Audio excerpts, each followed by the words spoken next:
Hi, welcome again to Artist and Critic. I'm Don Gray. We're going to continue our program of last week talking about content in art, comparing modern paintings with older paintings in order to try to get a fix on what artists have done in our century, what they're doing today. So in our first picture here of a sight of beef by Haim Soutine, the 20th century French painter, at least lived in France. I think we see again a painting equivalent to de Kooning's woman painting, where he uses the beef as a symbol of his own savaged breast, so to speak, becomes a symbol of mankind savaged in the 20th century. You know, anybody who's been in the war or any kind of, that's an obvious savaging of the human being, the body and the soul, the turning a body into a carcass.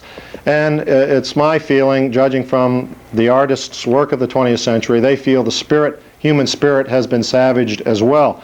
Soutine hung this side of beef in his studio, and he kept it fresh each day by sending a girl to the butcher's to get some fresh blood and pouring blood over the carcass. See, and we can say, eek, you know, what a freak, but that's not the point. See, that there's some reason that made him really want to express the guts, the deepest emotional connotations of the situation. I think it's the quality and the character of our time. So we go to the next picture, and an interesting comparison with Soutine's side of beef is one painted by Rembrandt in the 17th century. And where Soutine's is savaged and reeks of death and corruption and blood, certainly this is a dead ox, a dead bullock, whatever, but there's a certain nobility about this creature. One can certainly see connotations of the crucifixion in it, as if the beast has given his life so that we may live in a physical sense, as Christ gave his life that we might live in a spiritual sense. The sense of light radiating from the carcass gives the whole picture a majesty and a profound sense of spiritual illumination. That's what light signifies. It's a symbol of life, of physical life, of the spirit, of the life of the mind. You know, the light bulb goes on, that kind of thing. And it's given added intimacy and human relationship to humanity by the little woman of the house that peeps around the right-hand side of the carcass as she looks through the door, you know, out into the meat drying area, that kind of sense. So it just is pregnant with the depths of human experience and human feeling. Let's go to the next picture. In our own time, artists like Richard Estes have tried to go back to reality after a period of abstract expressionism, pop art, minimal art, hard-edge painting. And I personally applaud the effort, while feeling that it hasn't been totally successful.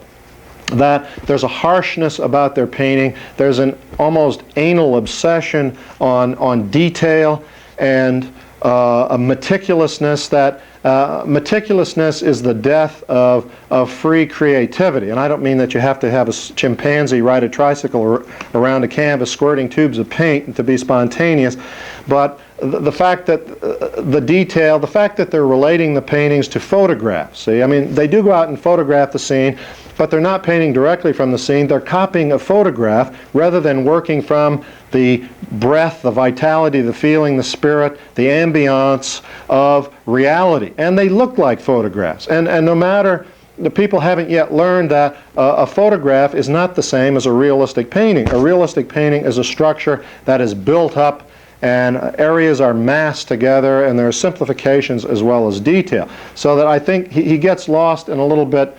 His point of view is still as separate from reality in its own way as a hard-edge painter. Let's go to the next picture. And you know, a natural person to compare Estes with might be Edward Hopper in his painting of a restaurant interior. And Hopper, you know, this is not to say that all realistic painters who paint the city have to paint like Hopper, but Hopper comes immediately to mind, and he was eminently successful in the massing of his forms, the simplifying of his forms. Who would say that he hasn't got the sense of light coming in through the window, the sense of reality and ambience of the situation with the sui, you know, it's obviously a Chinese restaurant there, but the way the forms move about the picture in a simple, broad, geometric areas, to be sure. Even Hopper is not untouched by the prevailing geometry of the 20th century, but there's a certain humanity, a certain massing of the forms. Estes has yet to solve the problem of the human figure. We go to the next picture. And we look at another Hopper, his well-known Early Sunday Morning, and again the simple, massive massing of the areas, the repetition of rectangles, both lying on their sides and vertical, is the key design aspect of the picture. But the picture has a soul, it has a deep human feeling about it. Some of Hopper's own loneliness and darkness of soul come through in this rather melancholy picture. So let's look at another Estes to get the feeling of it. And they're glassy, they're shiny, they're not without content, in the sense that there's a dark side and a light side to the picture, which in a sense could correspond to the light side of the human psyche and the dark underbelly of it, so to speak. And I've written an article in the New York Arts Journal about Estes, describing his unconscious symbolism, but still there's a cold, inhuman feeling in these pictures that reflects the impact of technology and our concern with glassy surfaces. All our buildings are glass and steel, glassy, slick commercials on television and in the media, in the glossy paper, in the slick magazines, women's magazines. And it all ties together in a certain slick, superficial, dehumanized time we live in. While saying this, I still applaud Estes' efforts. I just don't think he's gone as far as some of the more significant artists of our time, who are perhaps yet undiscovered, will forge a greater link with the present, the past, and the future that's more significant. Okay, moving right along here, as they say. One final quick Hopper, his famous Nighthawks. And again, you know, what a massing, a simplification of areas, a great sense of reality, a beautiful sense of light, a sense of late night livers in New York City, and a beautiful sense of that wedging dark in from the right, the cafeteria or the night cafe, wedging its way into the street and meeting the red brick wall of the buildings, which could easily be the buildings from his Early Sunday Morning. Okay, going to the next picture. See, Estes, in his prim precision and his preciseness, the geometric painters of our time, perhaps we'll have time to see an Ellsworth Kelly to epitomize it, are turning the other cheek, as Mondrian turned the other cheek, from the chaos of the 20th century. You know, a lot of people don't want to admit that this has been one of the more hellish times to be alive in. This is not a golden age. This is not the golden age of Greece. This is an age of change, of decadence, of decay of the old ways, and the attempted rebirth of a new way of living, new traditions, evolving new values. We haven't reached that point yet. And it's obvious in our art. There's no artist, at least recognized by the art establishment, who is pointing away, who is saying that what I think must be said, as I feel that I'm trying to say in these programs, that we must once again probe the human soul. We must once again link ourselves with our own time, not just mimicking the horrors of our time, not just mimicking the cynical materialism of our time. We must go deeper into the soul, deeper into the human being, look at nature, respond to it, love it, look at our society, respond to it, love it, hate it, evolve a significant new life form. And when we do that, the art's going to be there ahead of us. Well, the clues will be in the art world. See, the clues in Soutine's painting, Hill at Surrey, that are looking at, is a symbol of the climate of collapse in our own time. The house at the top, shivering almost on a hill made of bodies interlocking with each other. They just seem that way. I'm sure it's just a hill, they're trees, they're landscape objects and so forth. But that's a symbolic representation of the collapse of our civilization. Go to the next picture. And here's another symbol of the collapse of our civilization. Early in the century, in the 1907, 1908, 1910, something like, by Fernand Léger, the French painter, nudes in a forest. Influenced by Cubism in his own metallic style. You can find pieces of bodies lying here and there. There's a large torso seen from the back in the left center of the picture, arm reaching to the left to a tubular stovepipe tree. See, this is the chaos of the 20th century as artists have depicted it. The dehumanization of man, turning man into a metallic robot. See, now I think this is a perfect statement of our time. It says where we have been, where we are even now, although most people will deny it, so overwhelmed with the idea of progress that, boy, you know, we're going to come up with some gimmick that's going to save the world from death by pollution. You know, we'll go to the next picture. And it isn't going to come, see, just by hoping. It's got to come by people really working at it, really trying, and there are going to be a lot of false steps. There are going to be false prophets that we follow, perhaps to temporary disasters and so forth. But in this picture that we're looking at now, we have the myth of the painting as contemporary painting as photograph. Painting by Chuck Close, C-L-O-S-E, painting of Nat. Now, this is a picture that is perfectly acceptable as a photograph, is absolutely dead as a painting. It has all the qualities of photograph, a superficial rendering of the face. There's no sense, the total surface. There's sort of a hooded look in the eyes that expresses something of what Nat is in his personality, as a good photograph will do. But the head is not seen as a structure integrated with the structure of the painting. It sort of just floats in space. It hangs above this too meticulously painted pinstripe shirt. So that there's no sense of artistic unity, artistic wholeness. It's a photograph, and it's completely different from painting. Let's go to the next picture.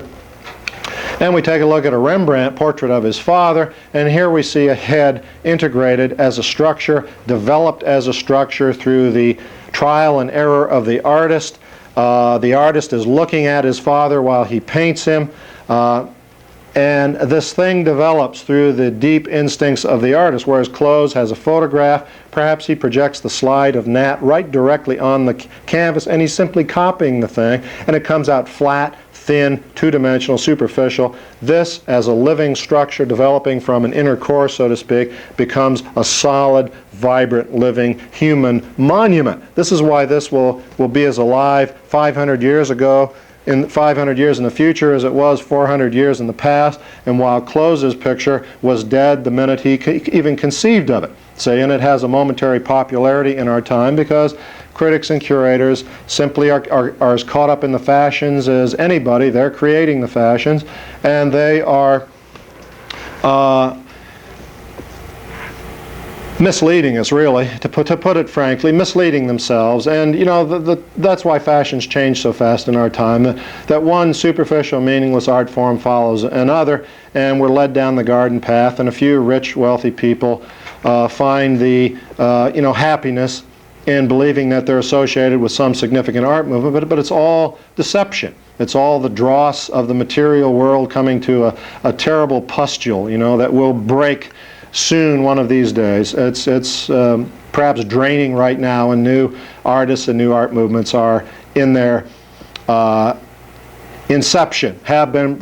I know of important artists who are painting now who nobody knows about, the public isn't aware of. We've had a few on the program, and one day they will help the art world back to a more healthy, healed state, along with others who will develop, who are in existence now that I'm not aware of, who will all join together, each in our different ways. There's no one solution, but art will come back to health, as hopefully society and our worldview will come back to health, but it won't happen in the societal sense before a great crisis. I mean, the world is primed for crisis at this moment.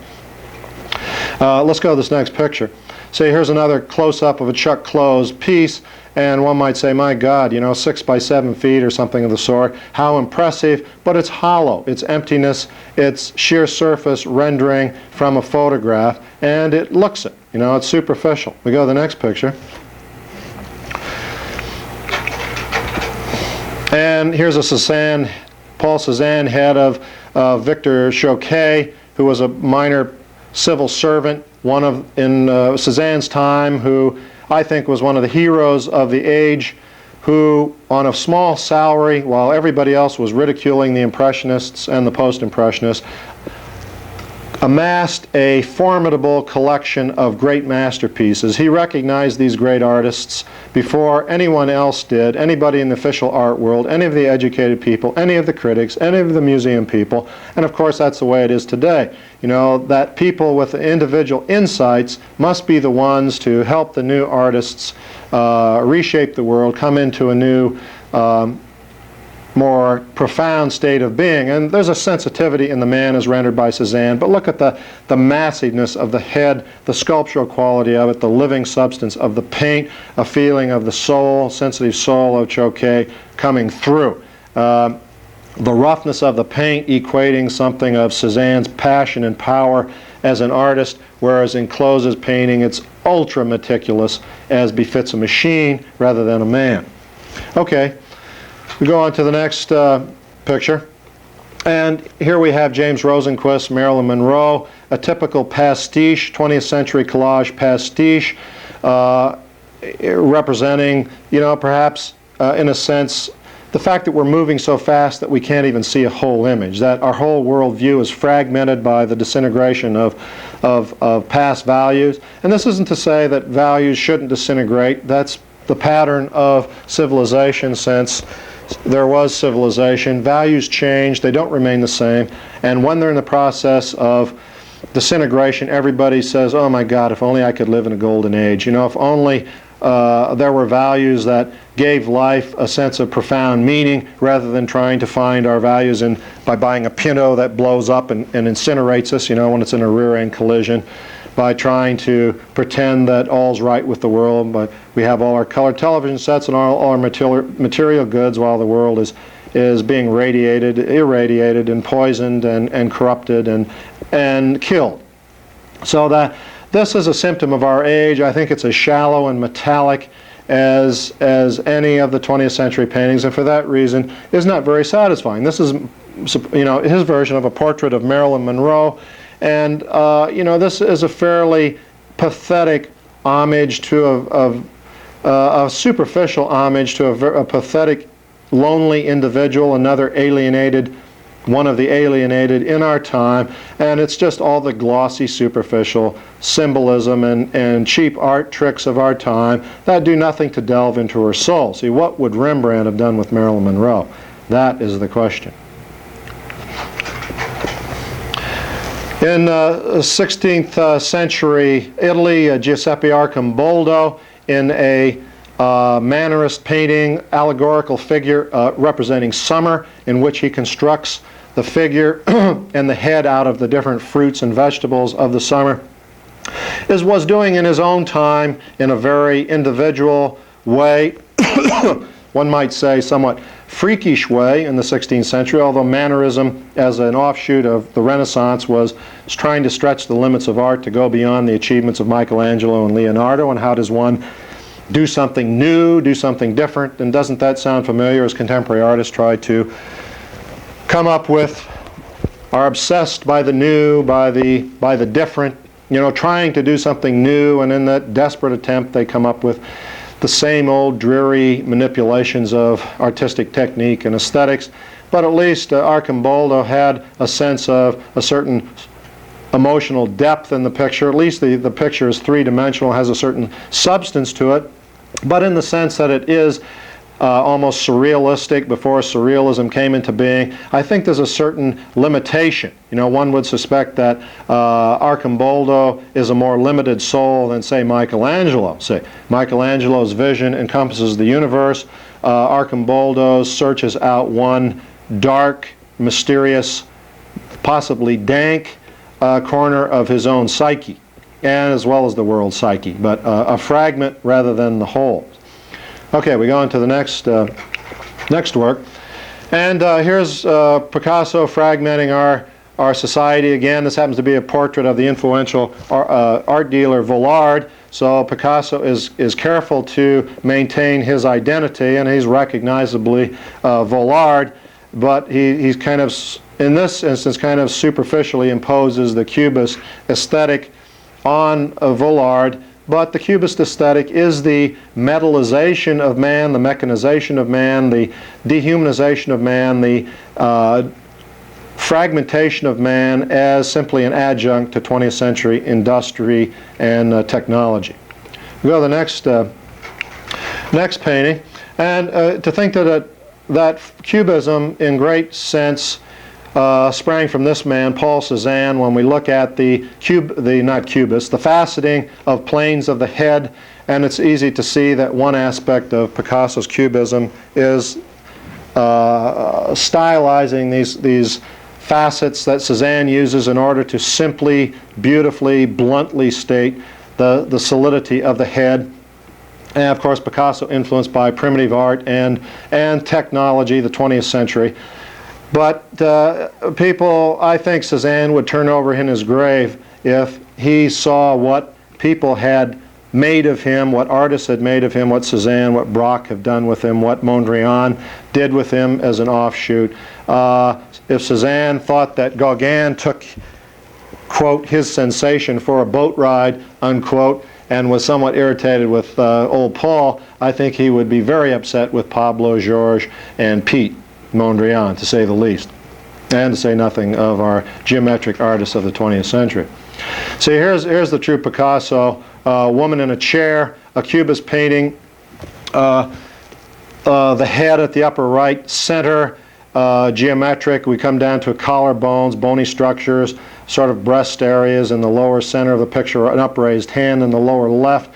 This is the effect of the 20th century on modern man. Picasso, to give him his due, felt perhaps in his own soul the dehumanization of our time, the disruption of our lives, felt disrupted himself and expressed himself naturally as an artist will. But I will submit that Picasso, as universal as he is in expressing the torment of the human body and the human soul in our time, is a limited artist, is perhaps a mannerist in the sense of Arcimboldo, in the sense that his vision is of contemporary destruction and distortion, and while significant in that it reflects existing facts, is not as rounded, is not as in-depth as that of Rembrandt, of some of the great masters of the past, who probe the highlights and the shadows of the human soul, the human condition. And for that reason, I think Picasso will be seen as a limited artist. Of course, most artists in the 20th century are limited compared to artists of the past. Okay, we'll move right along here. And here is a primitive African mask. We'll just spend a moment on it, but it's interesting that artists in the 20th century should revert to a primitivism, both in their interests and their technique, as they seek to come in contact with the deeper meanings of life. Carl Jung, the psychologist, states that one of the real problems of the 20th century is that we've over-intellectualized our time, we've imposed our will on our time, and we've lost contact with the deeper forces of our souls. He'd call it the unconscious, deeper aspect of our psyche, the more savage aspect of our psyche that keeps cropping up again and again. In his writings, he predicted the Second World War because everybody was involved in superficial activities, business as usual, materialist, surface, intellectual activities, rather than trying to balance out emotion with intellect, the lower stories of the human being with the upper stories. And give the artists credit, they've been groping for it in their art. In Franz Hall's portrait of a Bohemian girl, I'm not saying that contemporary realists have to go back to an art of this sort. I think it wouldn't hurt, but I think in our own way we have to find our own contemporary solutions to capturing personality, to capturing form.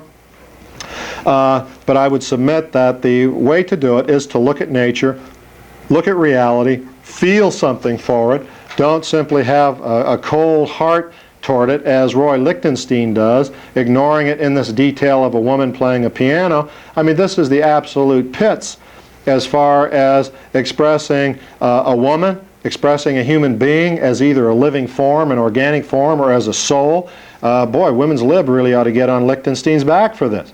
You know, this woman, she's not even a woman seen as a sex object, you know. That would really put some life and blood in her. She's seen as a non-entity, as a dehumanized adjunct of technology. And as Lichtenstein said, he's painting in the style of industrialization. Look at those beautiful, expressive, irregular dots on the face. My God, they look, you know, I'm being sarcastic, obviously. They're anything but irregular. Okay, well, we'll go to the next picture. Here in Vermeer's Woman at a Window, I'm going to compare it with a Pearlstein very briefly. See, and Pearlstein is sort of metallic and dehumanized, sort of the Estes of figure painting. See, we just can't seem to get people or buildings, or we can't get to the blood and guts of reality anymore, the feeling of reality anymore. And it's one of the terrible blights of our time. We're floundering in a sea of artificiality. And we'll let the phone ring. This is real life television here.